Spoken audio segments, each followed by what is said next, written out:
E aí, queridos, tudo bem? Vamos lá então para nossa aula número 18 já da Biologia B de Bola, onde a gente vai falar então dos conceitos importantes quando a gente estuda cadeias alimentares e teias alimentares. Então eu começo mostrando para vocês a imagem da nossa última aula, aonde eu mostrei para vocês a importância da classificação dos seres vivos em níveis tróficos, né? Então a gente tem níveis tróficos, significam níveis de nutrição, certo? Então a gente viu o nível dos produtores, que fazem fotossíntese ou quimiossíntese, vimos o nível dos consumidores, que são aqueles que se alimentam de um outro ser vivo, e vimos que bactérias e fungos entram na categoria de decompositores, certo?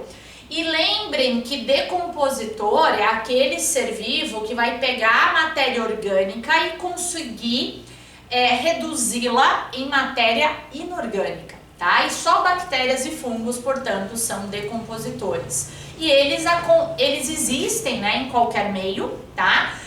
Mesmo na ausência de oxigênio, porque aí a gente teria bactérias anaeróbicas ou fungos anaeróbicos facultativos, tá? Então sempre a gente tem essa reciclagem de matéria orgânica. Então aqui você já entende a primeira coisa bem importante da ecologia, né? E que vale para a tua vida.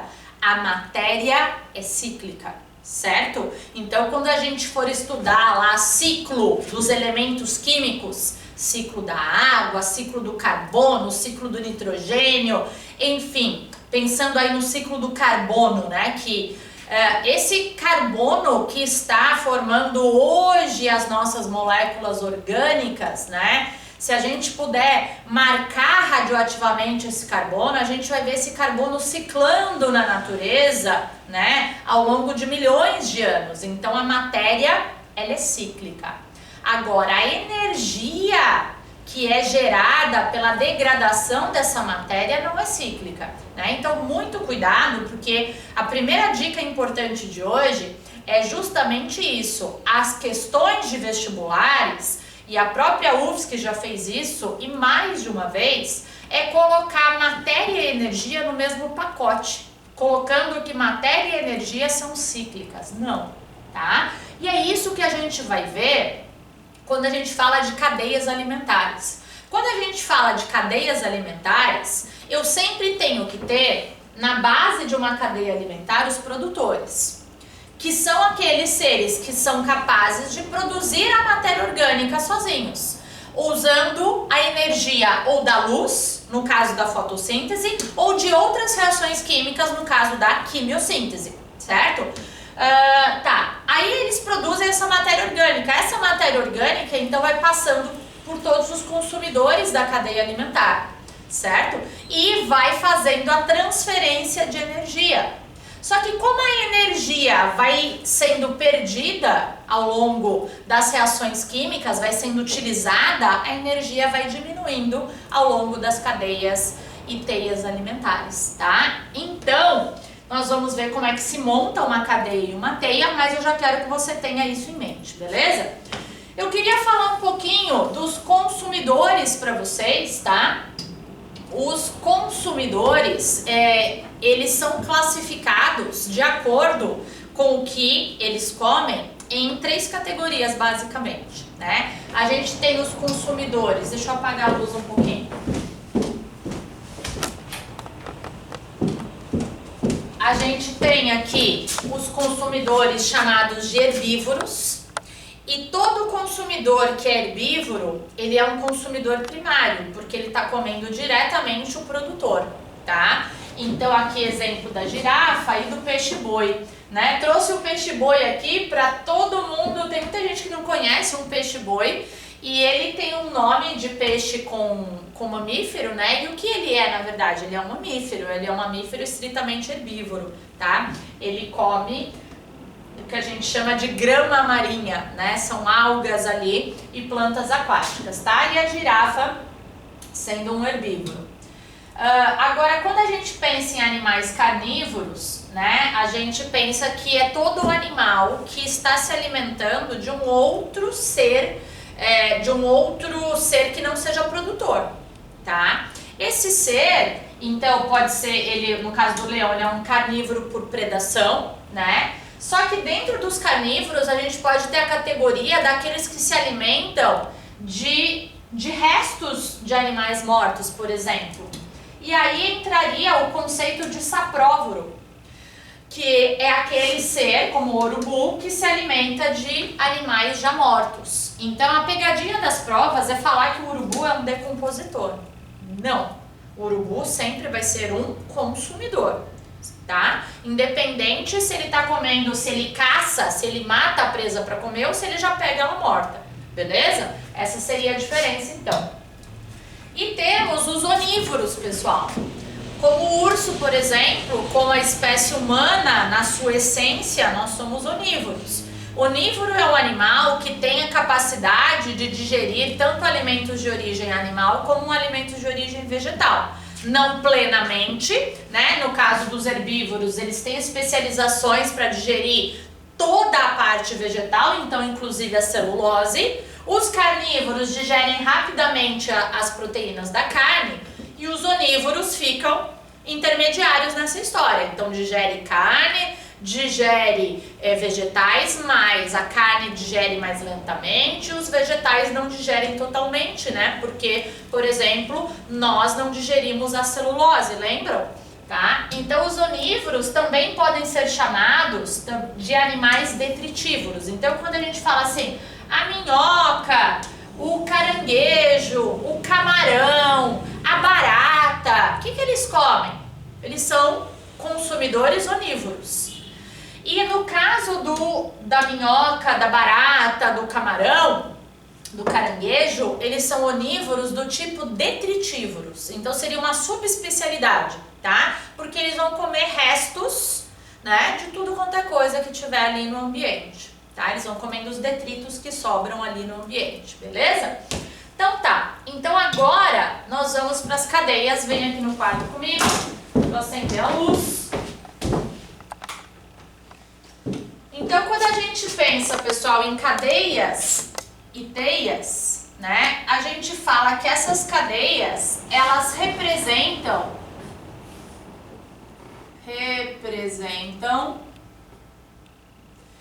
a transferência de energia de um nível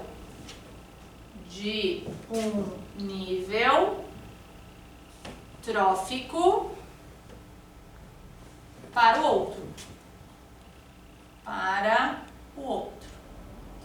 Por isso, da importância das setas numa cadeia e numa teia alimentar. Essas setas nunca podem ser representadas invertidas, tá, pessoal? Então a gente vai representar aqui, essa caneta já foi, um produtor, seta, consumidor 1, que é o consumidor primário, por exemplo, consumidor 2, que é o secundário, consumidor 3, que é o terciário, por exemplo, consumidor 4, que seria o quaternário. Então, o que eu representei aqui?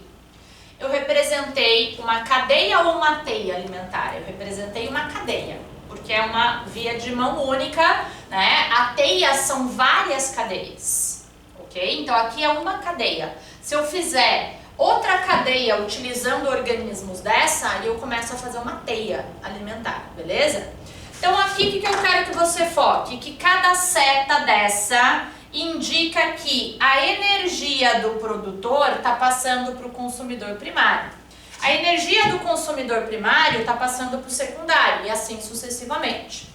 Como eu já falei para vocês que a energia vai diminuindo, as cadeias não podem ser muito longas, né? Então, quem pega a menor quantidade de energia é sempre o predador de topo dessa cadeia alimentar, tá? Detalhe importante. Quantos níveis tróficos temos nesta cadeia alimentar? 1, 2, 3, 4, 5 níveis tróficos. Cuidado com isso, Enem principalmente pega nesse ponto, tá? Esta cadeia, o nível de produtor é o primeiro nível trófico. Produtor é o primeiro nível trófico. Beleza? E então essa cadeia tem 5 níveis tróficos. Cuidado! Então, o consumidor secundário ocupa o terceiro nível trófico, tá? O UFSC também trabalha esses conceitos, o DESC, a CAF, enfim, gente, muito importante isso aqui, beleza? Cada seta indica transferência de energia, tá? Usando aquela classificação de herbívoros e carnívoros aqui, por favor. Então, P é sempre produtor, sempre na base da cadeia alimentar. O C1, pessoal, obrigatoriamente, ele é herbívoro nessa cadeia, porque ele está comendo o produtor. E todos esses outros eu classifico como consumidores o quê? Consumidores carnívoros, de algum tipo. Tá? Aí você fala, professora, mas eles podem ser onívoros. Até podem, mas não nessa cadeia. Numa cadeia não existe onívoro, porque onívoro é quem come ora planta, ora animal. E nesta cadeia eu não estou vendo isso. Numa teia alimentar, aí sim, tá? Numa teia alimentar, que a gente vai ver daqui a pouco, o mesmo organismo pode ora comer um produtor e ora comer um outro animal. Aí sim, tá bom? Mas por enquanto isso daqui que eu fiz é uma cadeia, beleza? Vamos ali para a imagem então do quadro.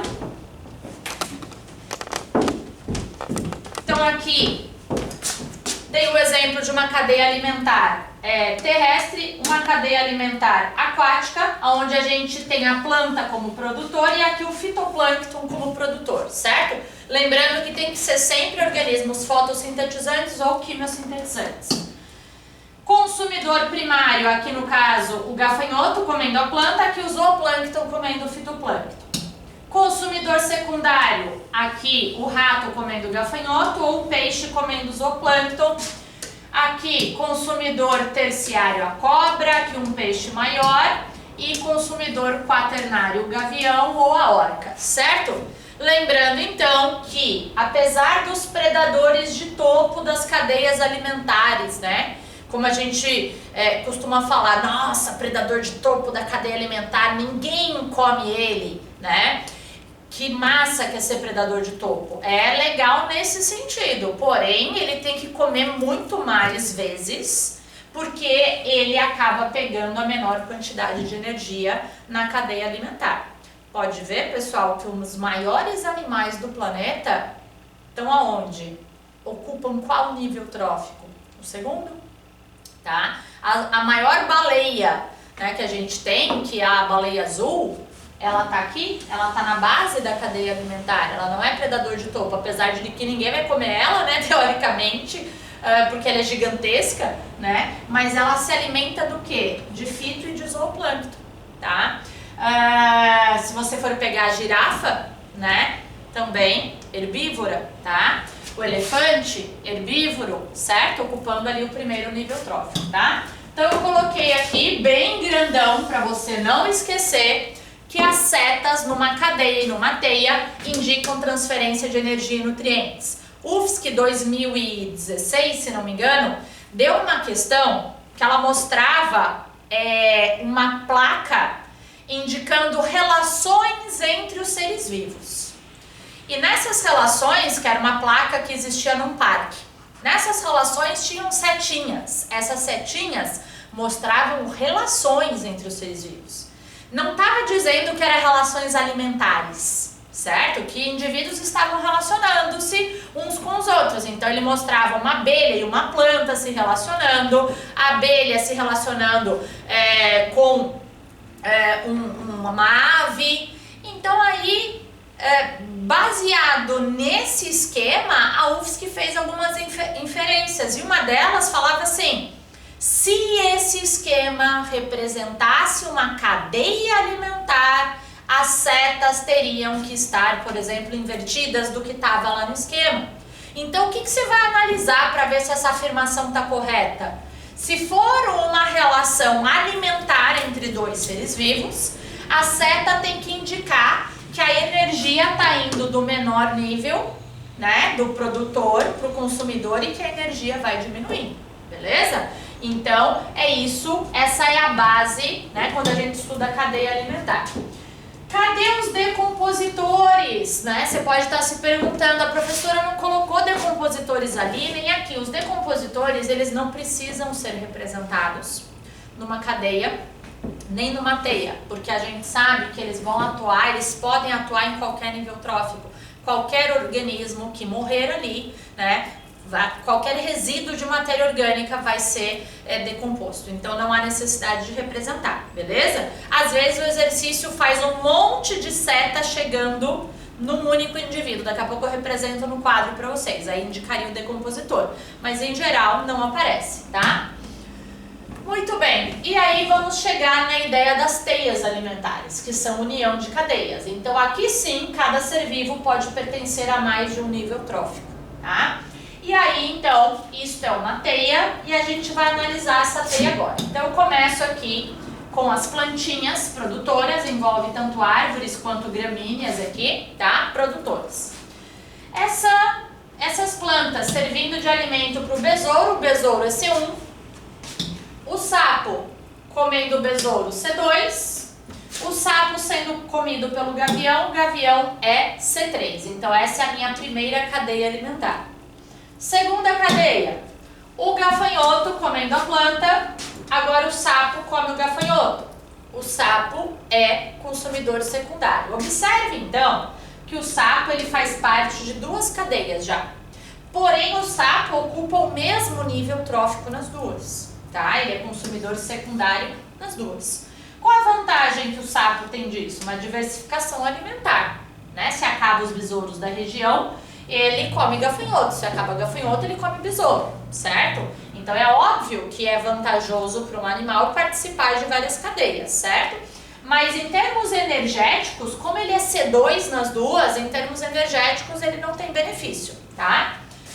A cobra comendo o sapo é C3 e o gavião comendo a cobra agora ele é C4. Olha só, o gavião participa de duas cadeias, mas diferente do sapo, o gavião está em dois níveis tróficos diferentes, né? Então, de novo, tem o benefício de diversificação de alimentos, só que quando ele participa da primeira cadeia e ele é C3, ele vai conseguir mais energia do que sendo C4, tá? Fique esperto nisso. Tá, próxima cadeia, preá. O preá comendo as gramíneas, preá é um roedorzinho. E aí a cobra está comendo o preá. Ah não, desculpa, fiz o preá sendo comido direto pelo gavião primeiro, tá? Olha que interessante, o gavião agora é C2. O gavião leva muita vantagem, né, nessa cadeia aqui, porque ele pega mais energia ao ser C2, beleza? Agora sim, o preá C1 sendo comido pela cobra e nessa cadeia a cobra é C2. Então aqui a cobra leva vantagem em termos energéticos e aí o gavião, se comer a cobra, continua sendo C3. Então normalmente, quando cai uma teia dessa na prova, eles vão falar assim, analise a teia alimentar representada e aí eles fazem algumas afirmações. O gavião pertence a 4 níveis tróficos diferentes. Verdadeiro ou falso? Gavião pertence a 4 níveis tróficos diferentes. Não. Ele pertence a 3 níveis tróficos diferentes. Porque ele ou é C2, ou é C3, ou é C4. Porque aqui, nas duas, ele é C3. Deu para entender? A cobra participa de 2 níveis tróficos diferentes. Sim. O sapo participa de 2 níveis tróficos diferentes? Não. O sapo participa de um único nível trófico, ele é C2. Ele participa de 2 cadeias diferentes. Beleza? Então, são afirmações desse tipo que vão estar aparecendo para vocês, tá bom? Então, a brincadeira é analisar todas as possibilidades, tá? Eu trouxe aqui uma teia muito parecida com essa que caiu na UFSC. Que ano foi isso? Agora eu não vou lembrar, 2015 talvez, ou 16, tá? E aí a UFSC fez várias afirmações aqui dentro, né? Então aqui fitoplâncton seria a base, aqui o zooplâncton, então aqui a base da cadeia, e aí, por exemplo, ó, fitoplâncton produtor, o crio C1, essa baleia C2, ser humano C3, tá? Por exemplo, agora eu poderia vir produtor C1, C2, C3, deixa eu ver, C4, C5, olha só. Ou produtor C1, C2, C3, C4, C5, enfim, teria vários caminhos para ir analisando, né? Claro que existe a hipótese aqui do pinguim, ainda dessa baleia com dente, e aí vai variar de acordo com os itens. Então uma cadeia como essa, você vai analisando, uma cadeia não, desculpa, né? Uma teia como essa, você vai analisando conforme os itens vão pedindo. A sacanagem que a UFSC fez nessa questão foi que ela colocou assim, nessa teia alimentar existem 3 níveis tróficos. E é óbvio que você acabou de ver que eu já cheguei em C5. Então essa teia tem 6 níveis ou mais. E a UFSC deu como correto esse item. E gerou muito recurso. Porém, o que a UFSC alegou? Que não está errado dizer que nessa teia tem 3 níveis tróficos. Porque ela não colocou apenas 3 níveis tróficos. Achei muita sacanagem fazer isso, né? Porque deixa o aluno em dúvida se é excludente ou não, né? Muita sacanagem. Mas eu tô falando isso porque na sua prática de prova provavelmente você vai fazer essa questão e aí você já sabe o motivo do porquê 3 níveis tróficos aqui não tá errado, né? Mas a gente sabe que tem mais, beleza? Aqui, só fixando com vocês o fluxo da matéria, né? Que eu coloquei para vocês que a matéria, ela é cíclica, né? Então, produtores, consumidores, decompositores, formando os minerais que as plantas absorvem de novo, tá? Então, a matéria é cíclica e retorna aos produtores. A energia, aquela ideia do fluxo energético ser unidirecional, a energia vai sendo gasta e perdida em cada nível trófico na forma de calor, beleza? Então, coloquei aqui que a energia é unidirecional, vai diminuindo ao longo da cadeia, tá? E esse dado também eu quero que você anote aí, é bem importante. Cerca apenas de 10% da energia passa de um nível para outro, tá? Esse número a UFSC já cobrou também, a CAF já cobrou, tá? Então é um número aceito que apenas cerca de 10% passa de um nível para outro, e isso explica por que não existem cadeias muito longas, tá? E aí, finalizando com esse exercício da URGS que eu coloquei aqui para vocês, considere as afirmações sobre níveis tróficos. Os herbívoros alimentam-se de organismos que se encontram em vários níveis tróficos. Verdadeiro ou falso? Não. Os herbívoros só se alimentam dos produtores, né? Os detritívoros, por se alimentarem de restos de outros organismos, não fazem parte das cadeias alimentares? Nada a ver? Tá, claro que fazem.